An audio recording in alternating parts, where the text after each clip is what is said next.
All right, everybody, welcome to the kickoff of the Boys and Girls Club Metro North esports season. My name is John Cordero, and I'm joined by J.W. Parker. How's it going, y'all? We're excited to get us started this year in a 2026 season. To get us started, we have our Wakefield high school team versus our Saugus team. We're going to get started in a version of the game called ARAM, where every character is random and they all play in the same lane. It's a great way to learn quick fire communications and team fight tactics. Going for us. Yeah, it's a nice fast-paced warm-up to get us started before we hop into a full-length match with the same teams. The way the character select works, like John said, it's random. Each player is given two choices, essentially, and between the two, whichever one you don't select goes into a pool that anyone in your team can take from you, basically. So you get 10-ish as a team to pick from, rather than the full roster, which is normally more like 150, 160 characters, something like that. It is certainly increased over the years we've been playing. The team on the red, with the red health bars, is our Saugus team, and the team in the blue is from Wakefield. So far, looking at these two team comps, I think Saugus has the advantage in what's called picking a team fight, right? Because this character right here, Blitzcrank, the guy who's yellow on your screen, he can shoot out his hand, but if it hits somebody, it will drag them to him. So it's a great way of picking somebody and hopefully doing enough damage to them. On the flip side, there are a couple of targets that if he grabs, he's going to have a bad time, right? Yeah, especially that Amumu. If Amumu gets into the middle of the enemy team, like that character he just picked, Amumu's ultimate ability is a huge area of effect stun on anyone near him that can basically single-handedly win a big fight. Yeah, right now before we hit level 6, which is when they get their most powerful ultimate ability, the characters are kind of just testing the waters. Oh, first blood! Part of what got the new player in trouble there was there's a spell that's unique to this game mode called Mark, where you throw out what's a snowball, essentially, and if that hits an enemy player, you reactivate to dash to wherever they are. But that ability can get you in big trouble. The Nunu's going to do it again. He gets the Varus and tries to get out. Will he escape? I don't think so. Oh, the chop! No, not enough. This game mode tends to be pretty fast-paced. So a big part of it is you actually can only go back to the shop and buy items upon death. There's no way to go to the shop normally, unlike in regular games. So sometimes players will even intentionally take over aggressive fights, knowing that they're at a good check to buy items and power their character. There's a lot of strategy in any aspect of the game. I think, you know, the focus of a game mode like this is to start thinking about how long-term fights play out and how your characters work well together. So, all right now we got a fight going down. A blue team is going to take the lead there. They double knock up from the Cho'Gath into the Master Yi Dyne. That's a shutdown. It's a 2-for-0 trade for Wakefield here, which is not bad at all. They'll definitely take that. Their team fight is looking to scrap. Oh, Minion saved the Malzahar there. Last minute. Let's see. Wakefield getting some really good tower damage here. That's really what this game mode is about, is the tower damage. The deaths are mainly, you want to get the enemy players out of the way so you can slowly start whittling down those towers. The momentum really tends to go to whichever team gets that first tower. Red team's going to take a chance to reset here, get some gold in their pockets, right, heal up. Blue team is a little low on their health bars, and as you were saying, JW, there's no way for them to really heal that health bar up. Normally, you'd be able to hit the B button and go back to your, a pick. That's a big hook onto the Varus. There's that Mumu ultimate we were talking about. Yeah, but the Nico ultimate counter only actually hits the one, though. It's a dangerous fight. Low HP's a lot of potential here. Nunu going to walk away. The Mark gets in there. Set has to flash out. Really Nico's all right. Fight from the Wakefield team there. They were in, I would say, a weak position, low health bars, hadn't had as many chances to buy for items, so that's a really, really big play for them. And they're going to dive that. Nico gets the kill on the Nico. However, you get that first brick. Can't wait, clean this up. No, he's going to get popped right away. Only takes one down. The Blitzcrank did get the kill on that Amumu with his hook, which is pretty funny.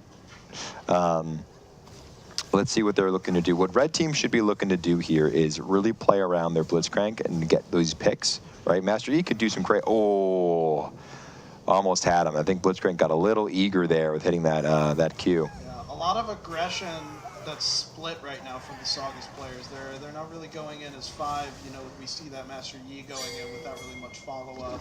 Blitzcrank maybe pulling some hooks that he doesn't necessarily want. That's a nice pick, although I think Set probably wanted to buy items there, and that's why he was playing so aggressively. Yeah, I think he was definitely egoing a little bit there.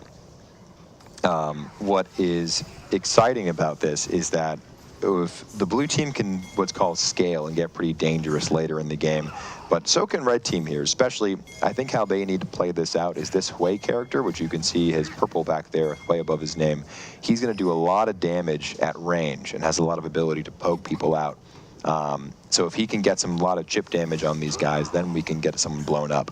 Yeah, and the player for Saugus, Markoi, who's on the Hui, knows this character, knows this type of archetype. It's their kind of character they love to play, so hopefully they can be pulling out some good moves here. But I'm actually not sure where the consistent damage is going to come from for this Saugus side. The Master Yi is really their only source of it, and he's a pretty risky pick in ARAM because he has to get right up close to do any amount of damage, and you can see the set slam. He's getting punished for it right away. They can, oh yeah, that's tough. They're getting grouped up here. I think what red team and Saugus needs to be trying to do here is they need to be trying to get, again, for those pick plays, especially with that Nico ultimate, right? The Nico can pop that ultimate and really zone out the enemies who are going to be trying to get that pressure in. Yeah, Nico is a great follow-up to the Blitzcrank if he manages to get a hook on a high-priority character, but they just haven't quite been able to put it together yet. And here we're seeing the Blitzcrank leading the charge, a little greedy, might get punished for it. He does take one down before the death, though. This is great for them. They're going to get a lot of kills here, right? And for Wakefield, too, they should be okay with this, right? They need to reset and spend some of that gold. So it's a great way for a red team to get back onto this. You know, I think Saugus just needs to keep themselves chill. Like, it's an ARAM game. Anything is potential here. Like, this massive snowball is going to look to grab these two and put them in a bad spot. They both go through the portal, but that's really not going to work out for them. Yeah, I get the shutdown idea to try to juke them out, but that's not gonna get them to safety because it's just the lateral transportation. I really want to see this Nunu itemize a little tankier than it looks like he's going so far. This guy is pretty squishy. Yeah, you can see he just built a Hextech rocket belt is what that item is called, which is, it gives you a little bit of health, but it's mostly there as a damage item. And other than the Blitzcrank, he's their best option to be that frontline tank to keep the rest of the team safe. And that's something that I think this Saugus team desperately needs. Yeah, they're going to need some tank to buy that space. You know, obviously there's a lot of factors in a team of League of Legends characters, but typically what I'm a big fan of is the 1 or 2 characters who are your tanks, right, who can take a lot of damage and really buy that space in your front line. If we're thinking American football, which I'm sure a lot of us are right now, think of these as like your O-line or your D-line guys, right? Like your tanks are mostly your O-line. They're here to protect your quarterback and your threats so they can do their jobs, right? And, you know, as we all know, no team is good without a good O-line. Yeah, and you can see the Nico player on Saugus is trying their hardest to counter these engages with a big ult. But the tanks on the Wakefield roster are just so huge. They are soaking so much damage, buying so much space. This is a triple tank composition here from the Wakefield side. 2 full tanks and then the Set, who is what's called a juggernaut in League of Legends, which is basically just a third tank, but with a little bit more of a focus on damage than your traditional tank.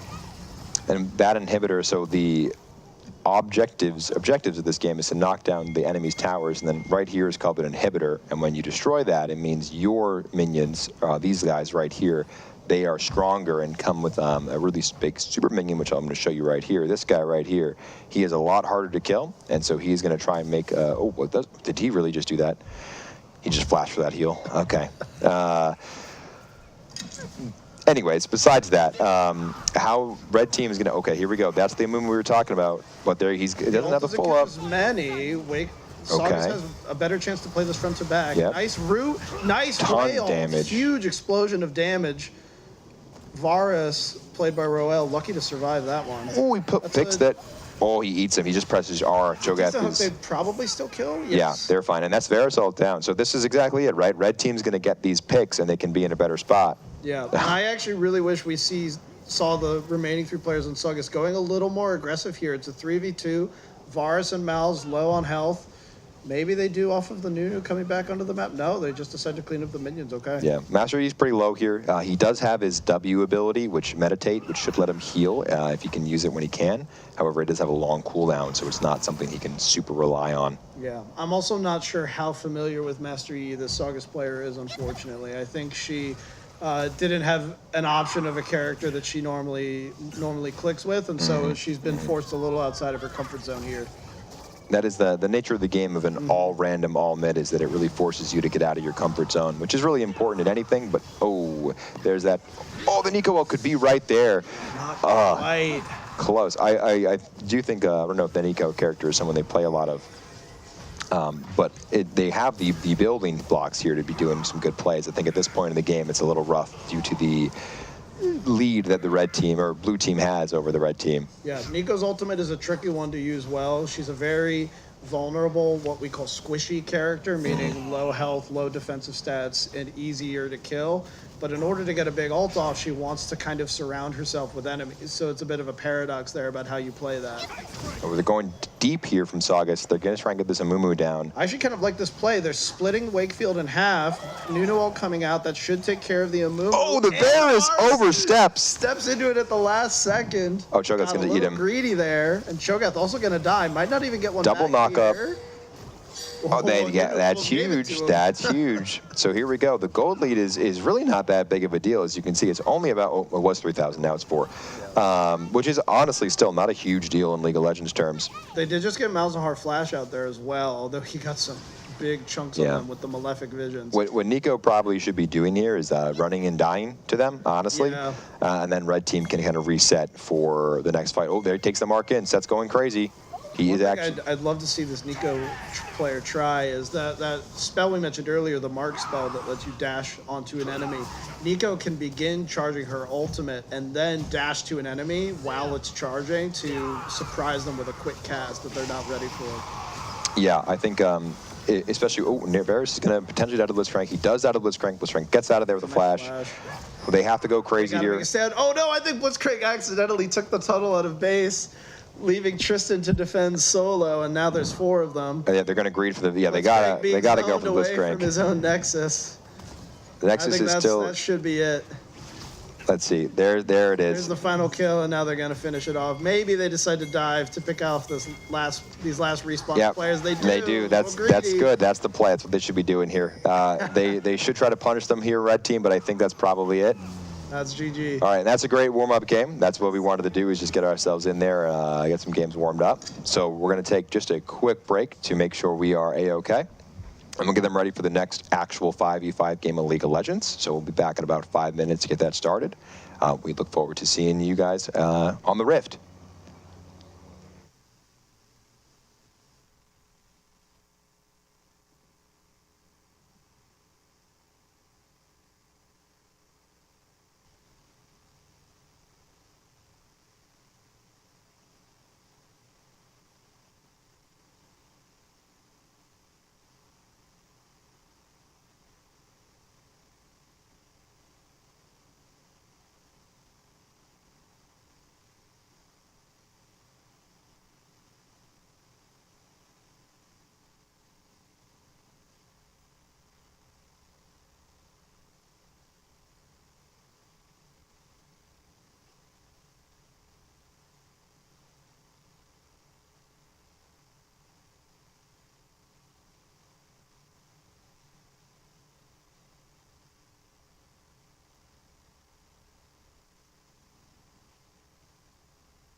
back. We are going to get started into our Summoner's Rift game, which is the normal way a League of Legends team competes in a 5 versus 5. Oh, they didn't set up bans as blind pick. Hold on, we need to reset this real quick. We were supposed to do that. Technical difficulties. Let's see. There we go. Yep, we're gonna set it to tournament draft. Oh, draft pick should be fine. They'll only get 3 bans if we do regular draft pick. So maybe tournament draft. Well, we should have 5 bans. Okay. We'll see. Well, we're back in the regular lobby. How it normally works is that each team gets 5 characters to ban. As JW was saying, there's what, 160 plus characters in this game? I think I was even lowballing it. I think honestly at this point it's closer to 180, something like that. A lot of characters, a lot of options, and because of that, there's a lot of strategy involved in this game. And so when you're deciding to compete against somebody, you want to ban some of the characters they're good at. These players have been playing for a while now, so a lot of them have, characters they align with. Think, you wouldn't put Tom Brady in your O-line, speaking of football, right? Like, he's going to be your quarterback guy. If you wanted to ban something, maybe you'd ban like a slant route or, a certain play. Think of that in this area. Yeah, and in a organized competitive setting, there's a level of familiarity that these players sometimes have with each other, so you can sometimes see targeted bans. T-Rex on the Saga side actually used to come to the Wakefield Teen Center. The last time we did an event like this with WCAT, he was actually playing on one of the Wakefield squads, so he's kind of a turncoat. We helped them out with the scouting a little bit, but there was also a little bit of familiarity there. It's been a lot of fun as these kids have continued to compete against each other and get an understanding of, what they like to do and don't like to do. Yep, so there we see Misfortune and Thresh locked in, who are 2 bot lane characters who have a pretty strong pairing, I would say, when they're firing together. Yeah, especially on the current patch, Misfortune is considered one of the power picks in League of Legends at the moment, I would say, at her position. She has a very powerful ultimate ability, although this is a really clever counter pick that the Wakefield team were hovering, the Bard. Never mind, they go with something else. Bard has a powerful ability to basically just cancel Misfortune's ultimate whenever he feels like it, essentially, as long as he saves his own ultimate for when she uses it. But they ended up pivoting and going a different route. I was pretty curious to see the Bard if that's what they pulled out. I would have also liked to see the Bard here. I don't think Nautilus is a bad pick necessarily into the Misfortune. His ultimate ability is what's called a guaranteed crowd control. It will automatically hit and interrupt somebody, which is strong into a Misfortune, but you then have to walk into a Misfortune and take a lot of damage. He has to get a lot closer to her to get that ultimate off than a Bard would. Bard is considered one of the harder supports to play, and I don't know if I've seen the Wakefield support playing Bard before. I don't know if it is something that's normally in his pool. I would say it's in the learning part of the pool. Okay. I don't know if it's a mastery yet. That being said, like you mentioned, Bard's a very difficult character. The last time we saw Nautilus into a Misfortune in a professional game was actually a KT versus T1 in Game 5. Peter picked Nautilus into Gumiyushi's Misfortune, or Game 4, I think. Was it Game 4? It was Game 4. So it might have been Game 5, but it was later on in the series. And the weakness that it had into that was if the Misfortune gets off her ultimate, which is a large area of effect, damage spreading out in front of her called bullet time. Yeah, a big cone of damage. Exactly. It'll really eat up these enemies. So let's take a minute and kind of assess their team comp. Who do you favor here in just looking at team comps?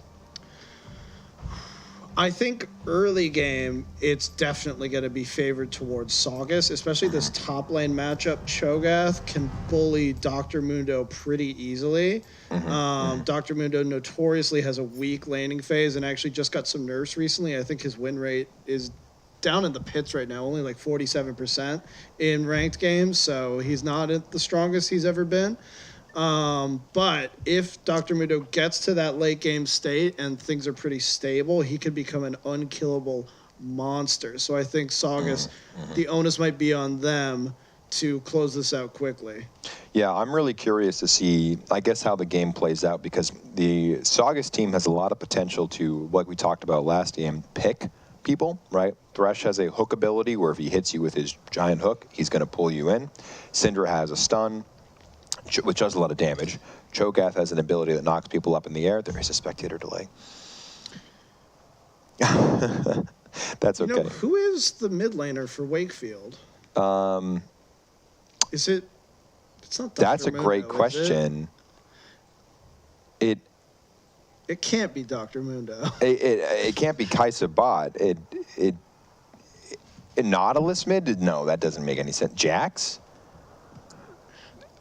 This is a good point. I don't think we process this. So normally, Yeah, the more I look at it, the more confused I get actually about Wakefield's draft here.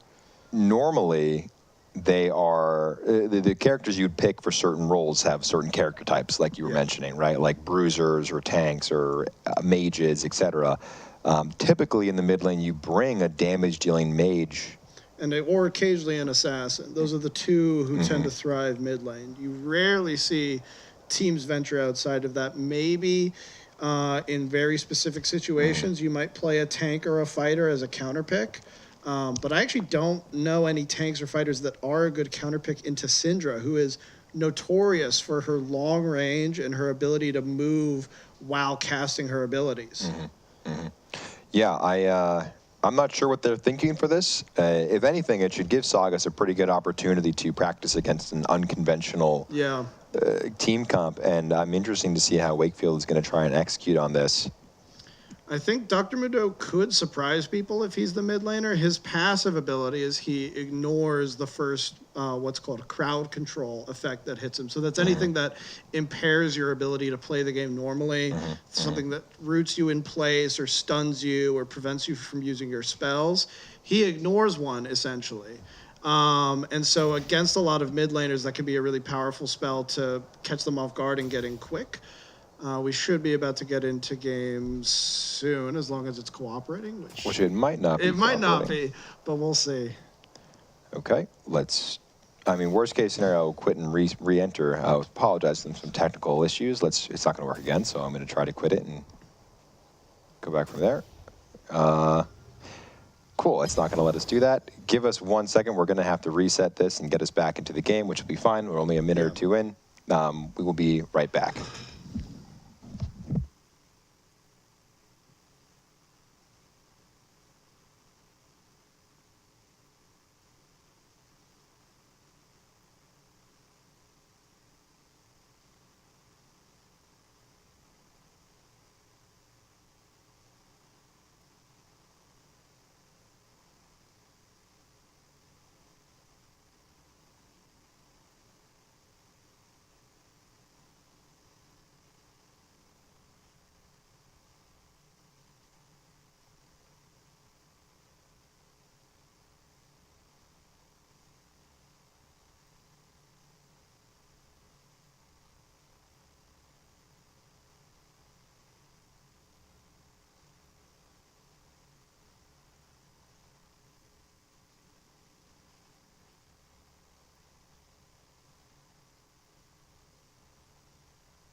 welcome back, everybody. Thank you for your patience. We had a little bit of a delay there as we were getting back into the game, but hopefully we'll get a chance to jump right back in there as we are preparing to get everyone to lock in their characters. And when you went into the room to resolve that technical issue, did you see who their mid laner was? I'm curious to know the answer. I did get some complaints about it. I didn't really look myself. I thought it might have been the Nunu. I did tell them that they had to keep the same picks and there was no changing. You know, did Wakefield want to change? A couple of them had said something, but they made it might have honestly been Jax, but hence why they're hovering it right now instead of getting locked in. But the Cho'Gath had gotten a kill on the top lane, so what I said was because we had to unfairly interrupt the game, that we'd have to give that kill over. So you might see someone inting a little early on. Okay. Normally, in a game of League of Legends, when you load into the game, if there's any issues loading into the game, which happens, it is, you know, a technical thing, and that occurs, as we obviously know. The rules would state that you can reset the game provided nobody has seen anybody else. Or at least it used to back in the day when that mattered. But right now it looks like we are in game and everything is good to go. So let's take a minute and go over some of the characters and what the teams are. So I'll give you Sagas from the red team here. You want to go over them, what they do? Sure. Starting in the top lane, we have the Void Monster himself, Cho'Gath. His big thing is he loves to eat enemies. I'm serious. That's what he does. That's his ultimate. And if he deals the killing blow with that big chomp, he permanently gains extra health and actual in-game size for the rest of the match. And he can do that basically infinitely. I mean, usually you're going to see a Cho'Gath get no more than maybe 15 of those stacked up in a single match, but it's theoretically possible for him to get as big as the screen, if not bigger. And there's that kill being donated over to the Cho'Gath to start the game. In the jungle, Briar, this is a character who's very high risk, very feast or famine.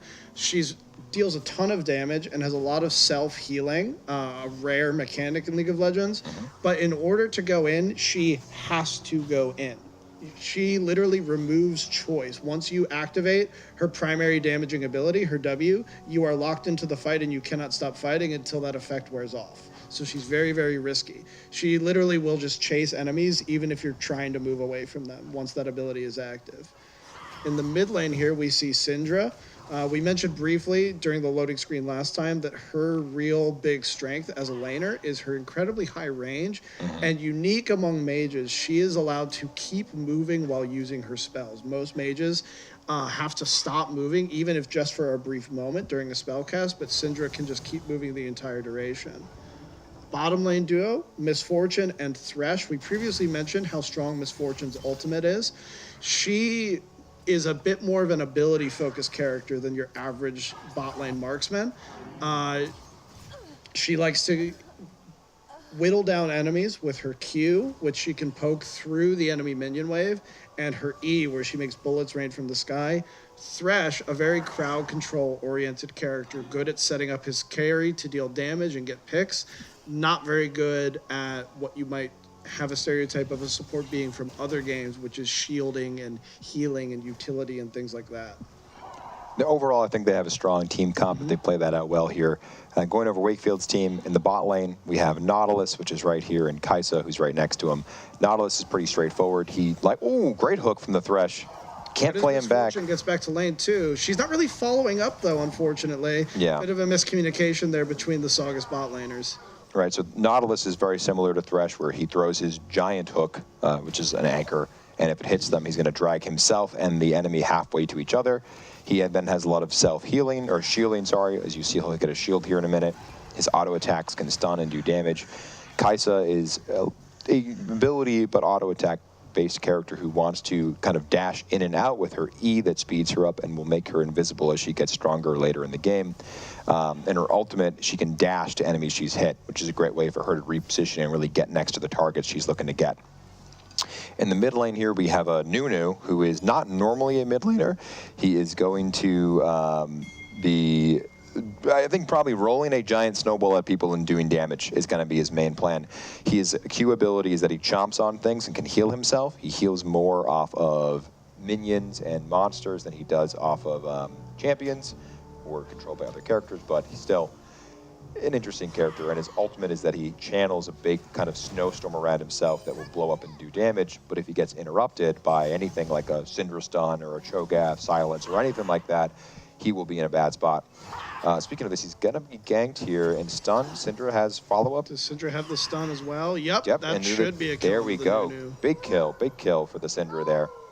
Very nice play. Something I forgot to mention about the Syndra, actually, when I was explaining her, is she's all about, you see these spheres that are orbiting her. She can also summon spheres at a target location, and she's all about manipulating those spheres. We see another solo kill going over to the Cho'Gath in the top lane. Big stuff out of Microwave, the top laner here for Saugus. You know, actually, when he rolled up today, and I asked him how he was feeling about the match, the first thing he said to me is, I want to play Cho'Gath. So he knew what he was doing from moment one, and he's like, this is what I'm going to do, and I'm going to win this game. And I think that's how it is some days, and I really think that speaks to their dedication of playing the game and understanding it, right? Is you know, you could play a character for a long time or play the game for a long time and never really try out a different character. Everybody has a style that they go for.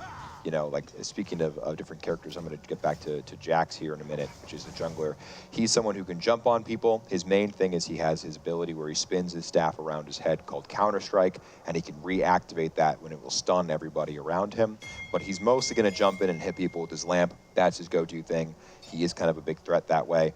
And last but not least, in the top lane is Dr. Mundo, the League of Legends' favorite licensed medical care professional. It was a flash out of Thresh there. His whole thing is that he throws giant cleavers at people that'll do damage and slow them, and he's going to be hard to kill. His ultimate ability is that he gains a lot of HP back. The more HP he has, the more he regains. So his main job is to be that tank we were talking about earlier. So we're going to get back to now spectating and generally. Right now, blue team Wakefield is looking to make a push for probably Dragon soon, which spawns. There's 4 of them together. They should be all right here. I think they can just take Dragon and not worry about it. Yeah, especially with Syndra having just recalled for Saugus here, that means they're not going to have their mid laner to join them for this fight, so they'd be at a numbers disadvantage, and also, while mid and top have gone pretty well for Saugus so far, this bot lane matchup has been a little rough, so they're at a bit of a disadvantage here. Yeah, I think Saugus is maybe getting a little too worried about what's going on the map, right? If you're in a position where you're a little down, which they are down a little bit, they need to really be resetting. Syndra's in a great spot for a flank here. Kaisa is pushing the Briar.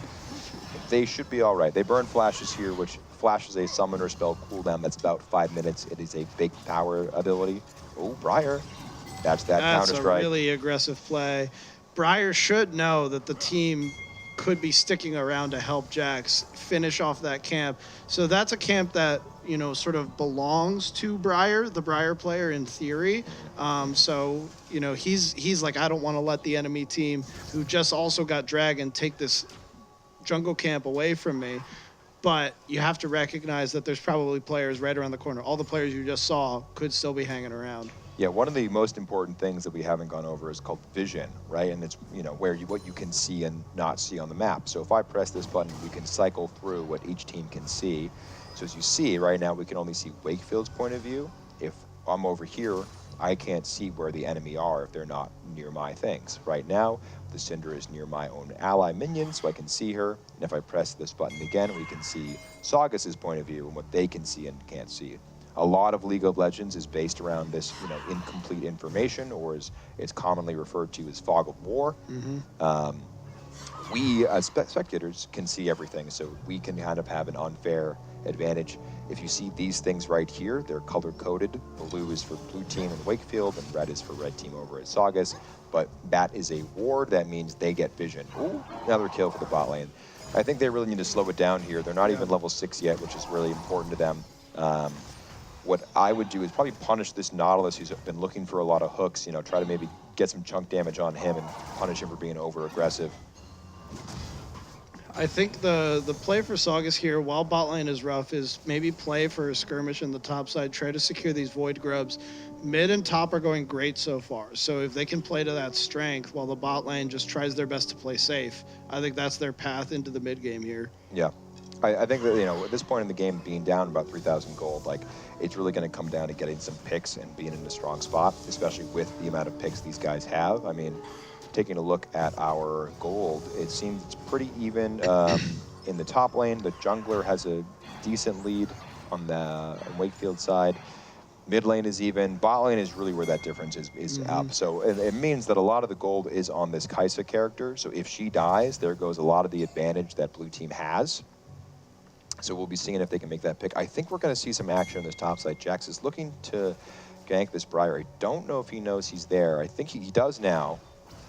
But I don't know if red team is aware that Jax is around the corner. Another pushing down bot. I think this is largely what's happening is they're kind of getting too afraid of what's been happening, so they're not willing to step up. And the Nautilus is being aggressive here. There is that play up there. Okay, Jax is going in. Briar can push him away and be all right. Gets the kill.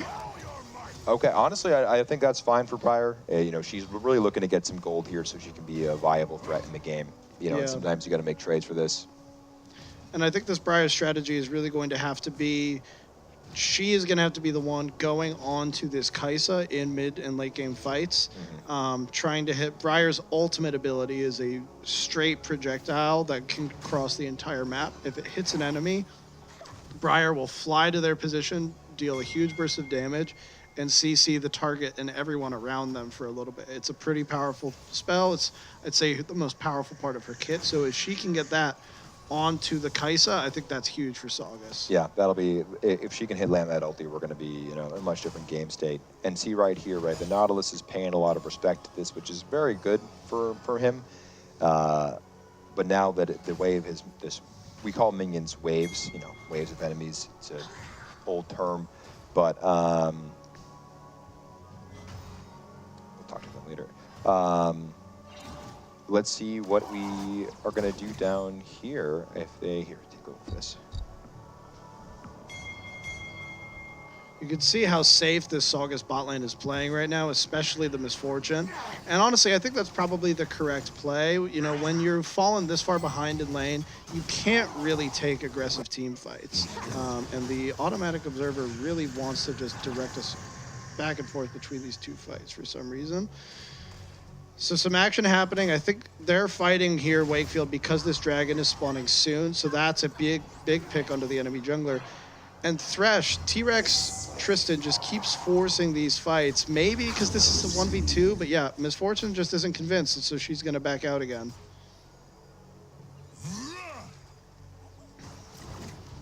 Let's see, I think Misfortune needs to run out of here. The Thresh is going to get hooked, and he dodged the hook. Good Look for the hook. Man. Yeah. I don't think he has any way out of this. No, Maybe he doesn't. Can take Nautilus He with doesn't. him, but no.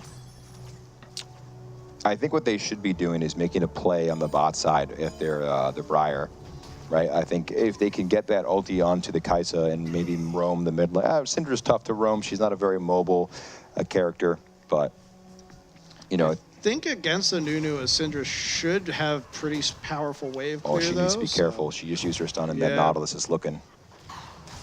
Okay, she does. I think she gets a little lucky there. The Nautilus doesn't have ulti. I think the Nautilus kind of wasted the ultimate earlier in that Thresh kill bot lane.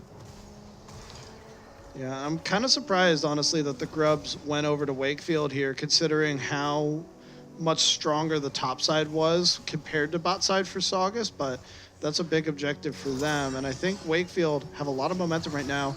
Briar might be getting caught out of position, does get the knockback. Flash over the wall should be out of there. Cho'Gath, okay, Cho'Gath also has as well. to flash, so they both live. There's that hook. That's a little aggressive. That's a lot aggressive. Especially against a Cho'Gath. They don't die fast.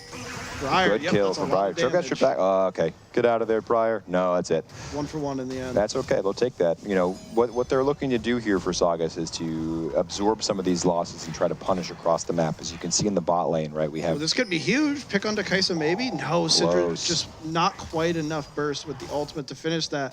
You can see at the other end of the map the successful tower dive here for Wakefield. Let's see. So Syndra is pushing here, but there is a Jax coming around the side. She recognizes the threat, though. Good. Save that stun. Just wait for it. Jax understands he can't do anything. Great map awareness from the mid lane here.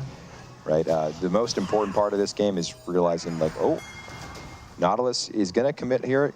He gets the hook, but he has no follow-up. Yeah, the Jax is there. Close. Syndra does still have flash, so yep. Smart flash, right? Better to use that than to die for no reason there. Oh, the re-engage, just as Kai'Sa gets back too. Yeah, as soon as the flash and the stun are down for Syndra, he's got to start playing a lot safer there, and he just gets a little bit too close to the Nautilus again. Wakefield's going to push for this mid turret here. They're probably going to go for this objective Dragon, which is very important. Dragons give you permanent bonuses. This particular Dragon, an Earth Dragon, makes you harder to kill. You become tankier thanks to you getting armor and magic resist, which resist damage. Yeah, I think with Syndra going down, I don't think there's much Saugus can do about this Dragon. I would love to see Briar try to make some kind of cross-map play here, try to get this Cho'Gath accelerating again. He got 2 early solo kills, but has been a little quiet since then. I would love to see them shut this Mundo down and prevent him from scaling into a monster. Instead, they engage onto the Kai'Sa here, but you know they're on Dragon, so the whole team's here. Oh, that was an excellent Lantern from Thresh. Excellent Lantern, but unfortunately, the Kai'Sa was able to get her damage off. Oh, that should be Flash from the Kai'Sa. Really good response there, but that is a crucial summoner spell down. Oh, Thresh in supportal combat. There's no follow-up for either of them here. So they're just, the two supports are going to hit each other with their CC and then say, oh yeah, we don't do damage to each other, and then walk away. the classic, it has been a thing they've done for 15 plus years, and it will not end anytime soon. So now what they really should be doing here from Saugus is collapsing on this push, right? I would love to see a Briar ult into here. I know she has it up. I think she just goes crazy, and they follow that up. At a certain point, when you're falling behind, you do got to pick the moment to just go for it, just make that big play, try to make something happen. Because if you don't, if you play too cautiously, too defensively, you will just keep bleeding important objectives to the team that's established a lead for themselves, and that lead will get harder and harder to claw back. They're just, like you said, it comes a point where you have to decide, okay, we have to make a risky play for a high risk, high reward. I mean, the Nunu is waiting here. What he's trying to do is when he channels his ultimate, that big snowstorm we talked about, you can't see it if he is inside that brush, which he is currently hiding in. So he's looking to get an ambush on.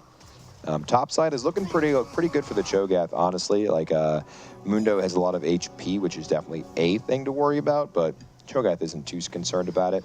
Let's see what this support does. I'm happy the support's practicing his roaming, but can he land this lollipop hook? He does not try for it. So he's just chilling. I don't think Cho'Gath has too much to worry about. But I think Cho'Gath can just clear the wave here with his AoE, but he might. Ooh. Uh-oh. Big pop on the tower, and he's probably going to go down. He goes to the silence. I like that. Doesn't have flash. Almost gets away from that knock-up of the Mundo passive like you were talking about, absorbed it. Syndra needs to leave. There is a Nautilus behind her. I don't think they've realized that. They don't realize it. No flash. That's a dead Syndra. The flash auto is a good play. I really like that. That's really, really good CC chain from Wakefield support. That's really, really high-level stuff, actually. The flash auto, yeah. That was some LCK stuff. Wow, which is the Korean League, which is the best league in the world. Yeah. They are 3-time defending world champs as of multiple times than that, but the last 3 years straight. They have won. They have won. Four straight, because DRX, oh my God, also a Korean team, yeah. 4 years straight of LCK domination. But basically, what Nautilus did there that we're so excited about is he has the hook we've mentioned many times that he could have led with, but the thing is you can miss the hook, right? It's dodgeable, it's a skill shot, you can aim it poorly. Maybe they get the pick on this Mundo, and I'll get back to what I was talking about later. They should definitely get him, even through the he fails the flash. He might still be okay, though. He is Dr. Mundo. Flash from the Thresh, hooks miss. No hook. Misfortune needs to back up. I think they turned this. Yeah, and especially because Dr. Mundo's ultimate also gives him bonus movement speed. That's why he was able to get out of there so easily. I think Misfortune should have stood there and ulted over the top. I think Misfortune pulls the trigger on the ultimate there. Mundo definitely dies.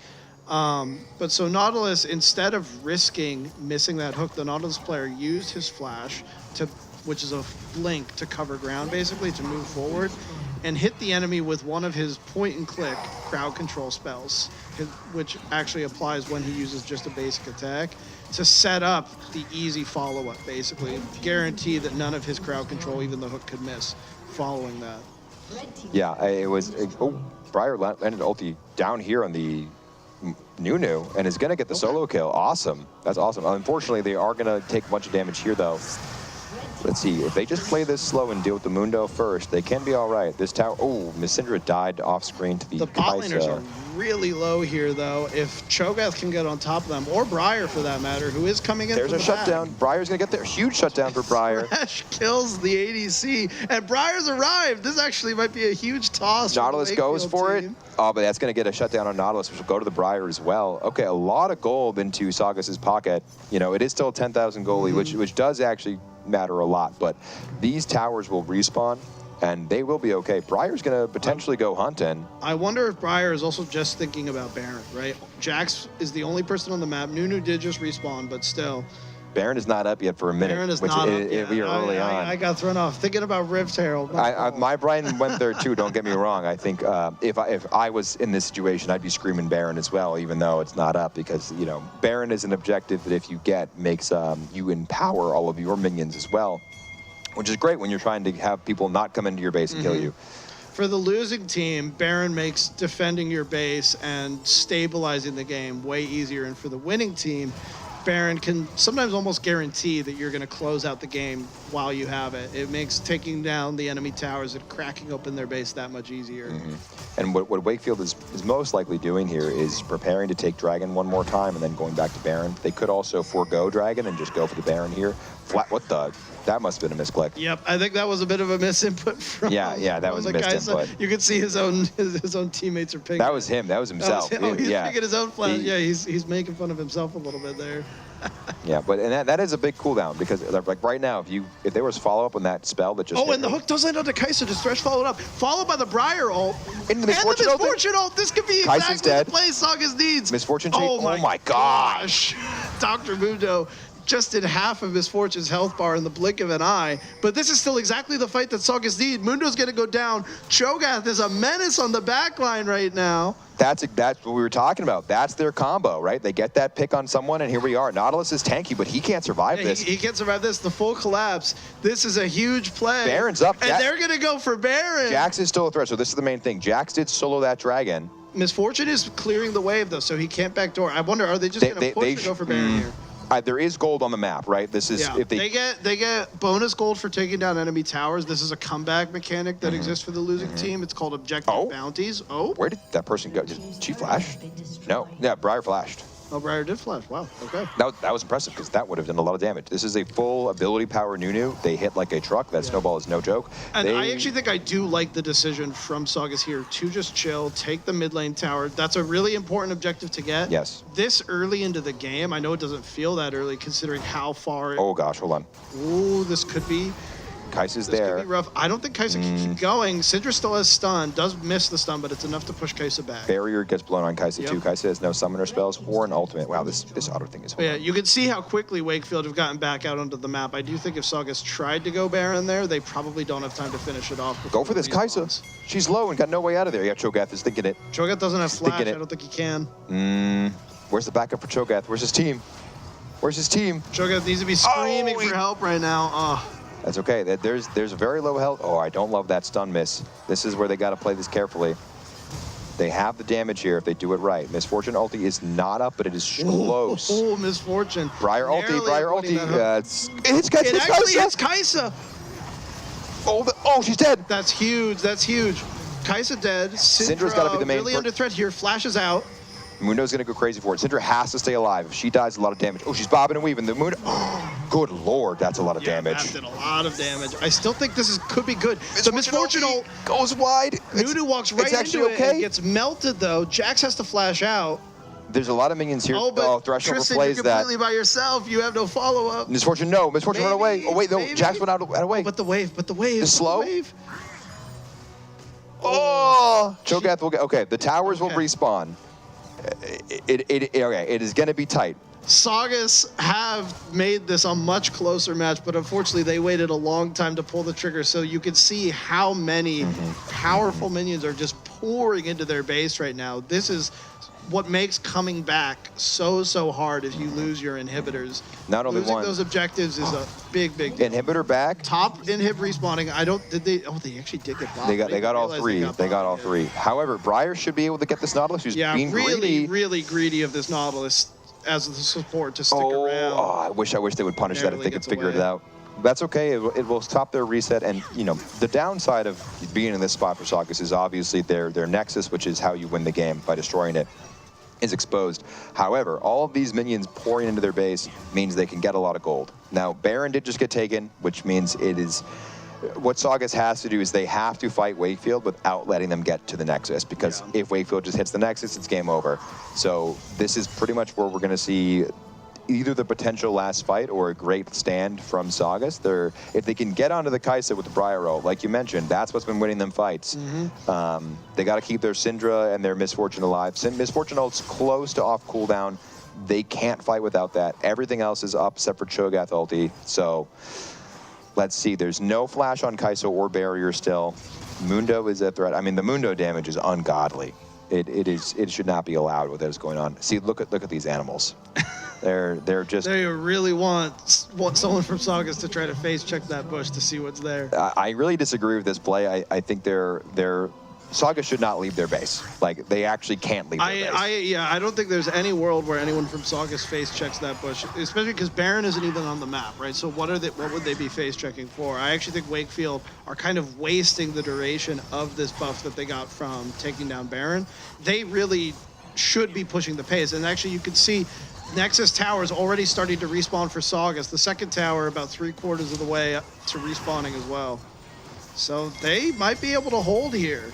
There's the... And potentially that's pick a up flash Kaisa. for ulti. She's extended. The Cho'Gath She's hits it, she's gone. There's that Jack. And there's the Misfortune ult over the top, doing a ton of damage. A lot of damage. They need to be careful here. Nautilus hook goes wide. They live. Huge stun from the Syndra gets them out, but they need to defend their base. The tower will respawn soon. Wakefield is in a commanding spot. They're going to push their advantage. They need to go fight. They need to go fight. They need to go fast. Oh my God, the Jax is almost dead. He gets his E off. The Nunu flashes in to try and get the Syndra. Syndra is still alive, but barely. She dies to the Mundo.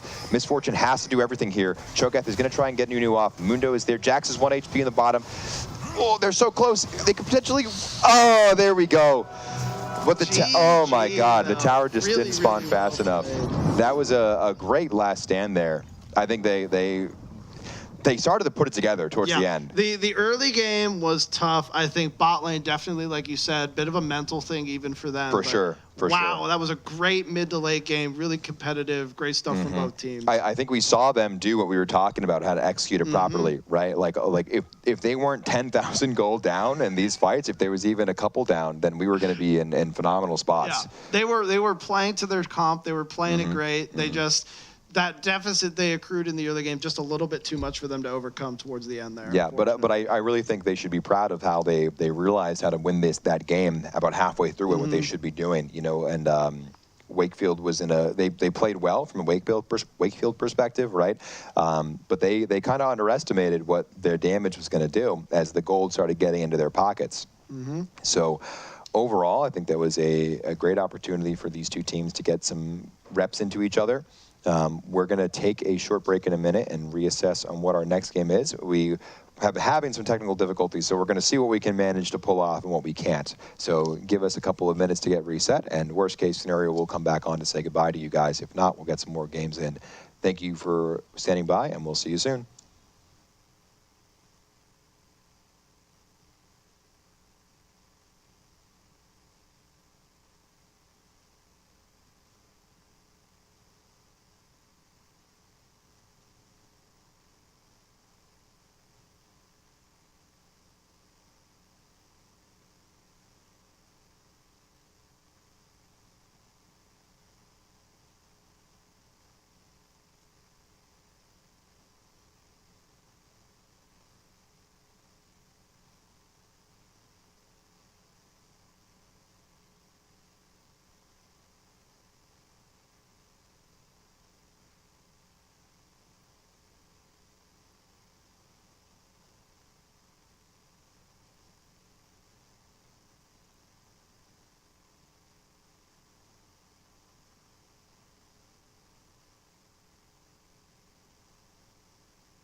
Alrighty, welcome back, everybody. We are switching from League of Legends to Rocket League. Rocket League is much easier to follow. I think it is traditionally car soccer. JW's specialty is in this game. I'm all right at it, but it's car soccer, but you strapped rocket boosters onto all the cars, essentially. Exactly. It is a lot of fun.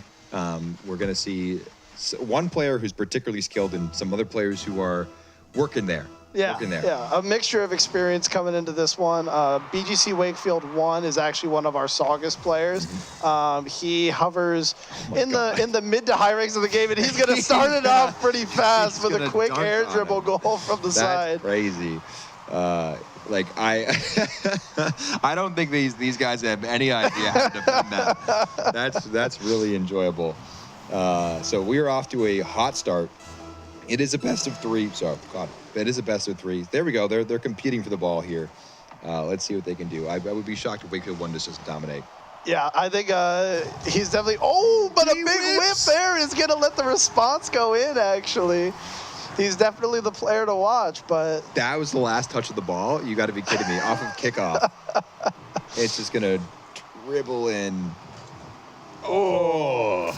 And one thing you'll notice watching this game is, even though it is heavily based on soccer, a lot of people who play Rocket League actually compare it to hockey more than they do to soccer in terms of the feel of the game and how it plays. I mean, every point starts with a face-off. It doesn't give possession to the team that just got scored on like you do in soccer.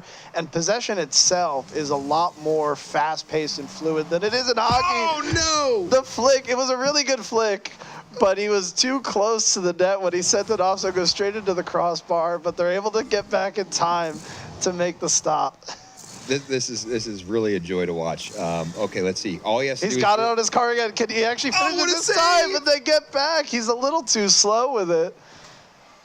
Oh, but now he's got it off the wall. See, as soon as he gets into the air with it, I don't think Wakefield can defend it. Oh! He whips. He just has to. Everyone's flying anywhere. Oh, nice try from the Wakefield guy there. Oh, and a little bit of a showy tornado spin to show off there. That spin he does for the goal celebration here requires actually surprisingly complex inputs for how it looks. So he's showing off a little bit with the mechanics. As he should. You know, blows him up. Weird kickoff. You don't see that all the time. He'll be back. Yeah, that's actually the only random element of Rocket League is where you respawn after the demo. Kind of controversially, the only random element of the game. Nice hit. That has influenced the outcome of pro matches before, is respawning on the unlucky side. Oh, at least he has control of the ball. Wakefield or Warrior 1 makes it down. No boost, but he taps it. Possession here, pass to the mid, but he's got no actually boost. Pretty good control here from Matthew. He's going to get a touch off the wall. You weren't kidding about this guy. He knows what he's doing. Easy slam here. Just has to tap it in. There we go. Yeah, what blue team is failing to do is playing any sort of defense at all, which is, a big factor. But even again, for guys who have not played a lot of Rocket League, I think that's very understandable. And 1-3 is it's a very doable comeback here. Yeah, goal scoring can happen fast in Rocket League. And I'm going to put us on Matthew's POV here a little bit, just to watch the game from how a higher level player sees it. Basically, you can see he's constantly switching between these two camera modes. Ooh, gets a little tripped up there. That might be an own goal. Nice capitalization from the blue team there. Well done for the Wakefield. Who was actually on the blue team for Wakefield here? It is Kai and Quinton, I believe, are on the same team here. Kai has a bit of experience with the game. Yes. Right? So is he on Warrior? I believe he's Warrior 8 here. Warrior 8. And Warrior 4 here is Quinton. 5 is Jaden, who is also playing with us on the orange team. Two of them going for the kickoff at the same time on the side of the full Wakefield duo. Not normally the strat you see in Rocket League. You usually want to send one for the face-off and have the other respond to where it goes, but... He knocks it away from his teammate with a shot at the net. Oh, my God. Okay, Wakefield 1. Look, you got no boost, though. It's very low. That's a tricky situation to be in. Oh, okay. Can Warrior 1 turn around? On some of these plays where Wakefield 1, where Matthew is getting tripped up, he's trying to do what's called a wave dash, which is like intermediate to high-level tech. But he just doesn't quite have it consistently, and it's causing him some issues here. They're putting in some goals that I actually think he normally wouldn't be letting in. I think he's even maybe just trying to show off a little bit here. I think that's probably where it's at. I think he can tell that he has the opportunity to kind of enjoy himself here. Get some trick shots in and see what he can really push his limit.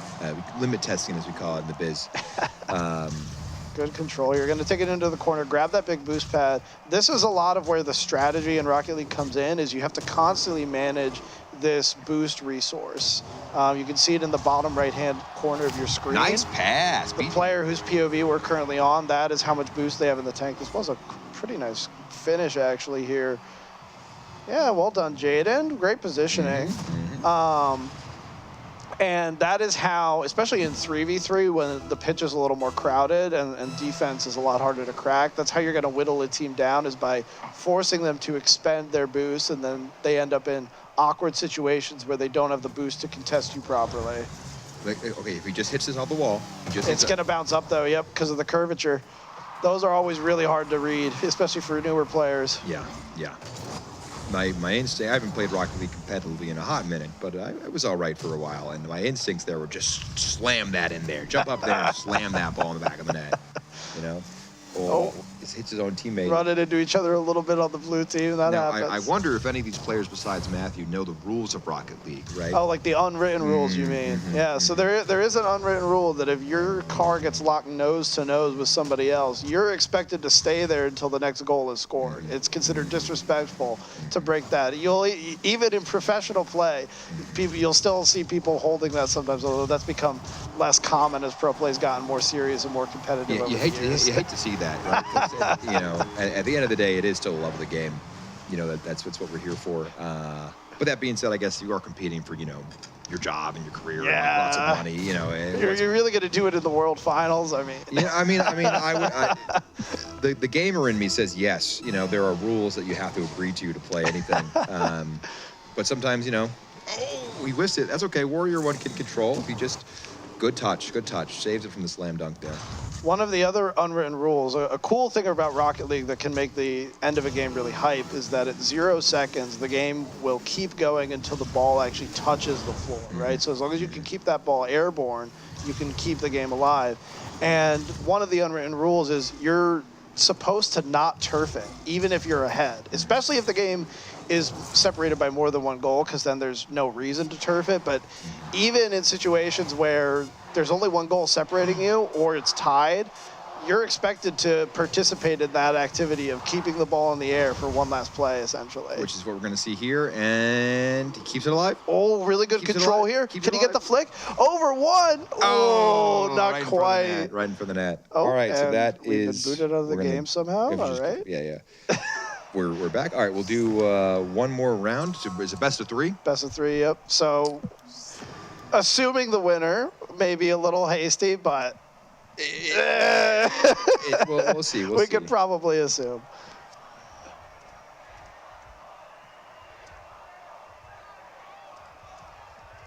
Oh, okay. I think I did it.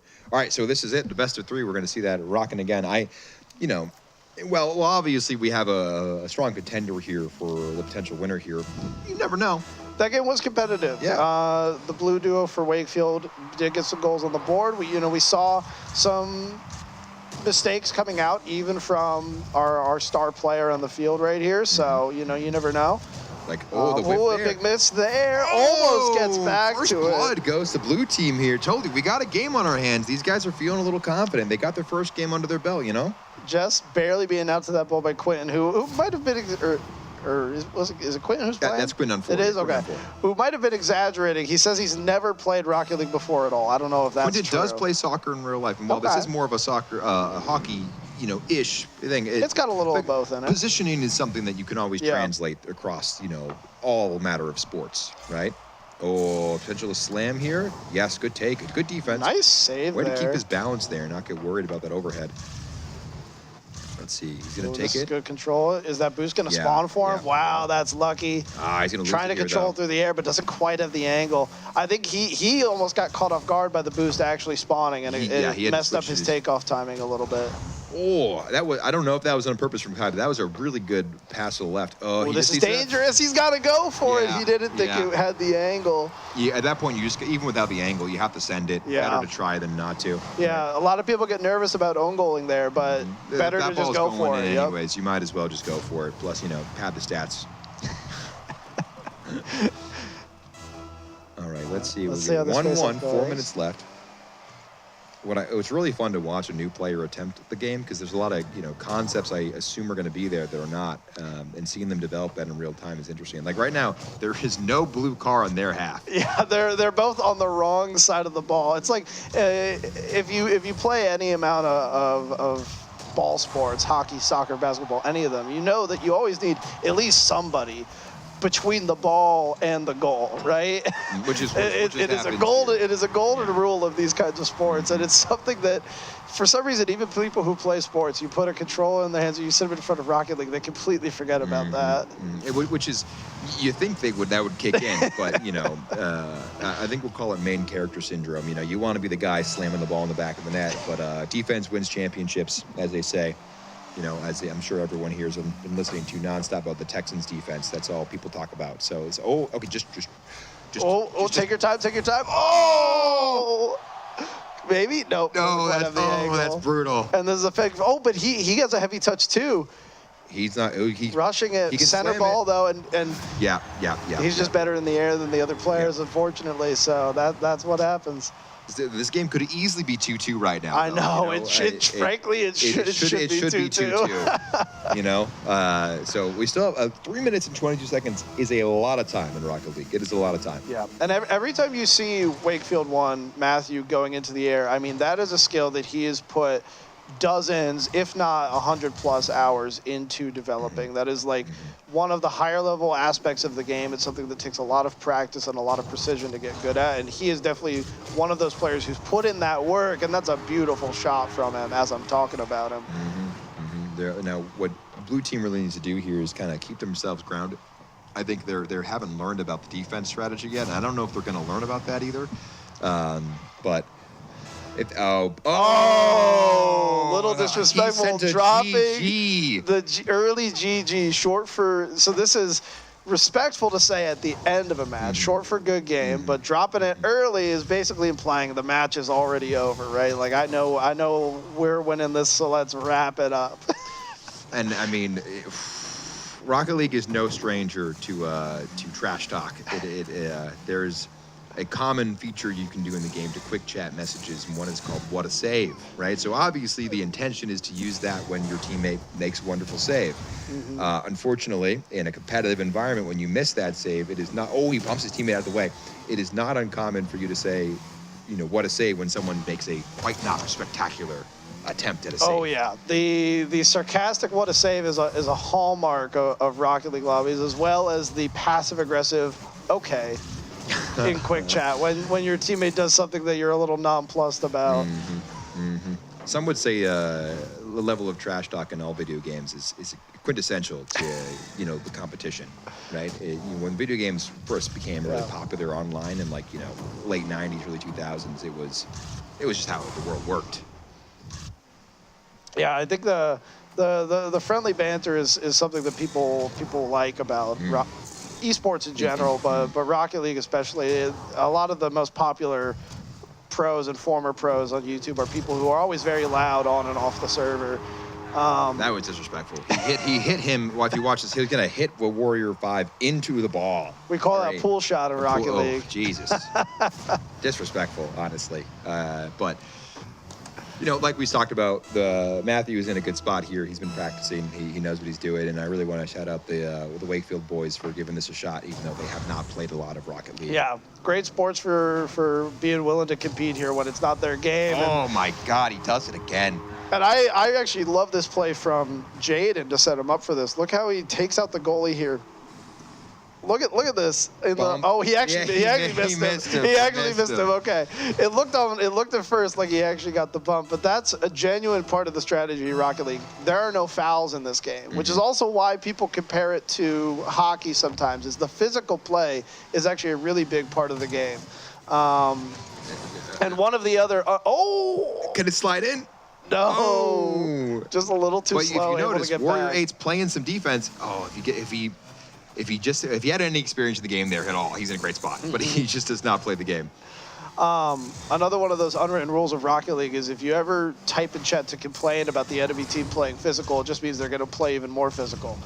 Nothing tilts you more than that, right? A lot of players are looking, and you find this in soccer a lot too, right? A lot of players obviously are very talented at some technical skills, but you can't. Let's go, Warrior 4. The That's game's a really not over nice yet. shot. There and we they just go. need to average a goal every 10 seconds, and they can be fine. Does it through the bump too.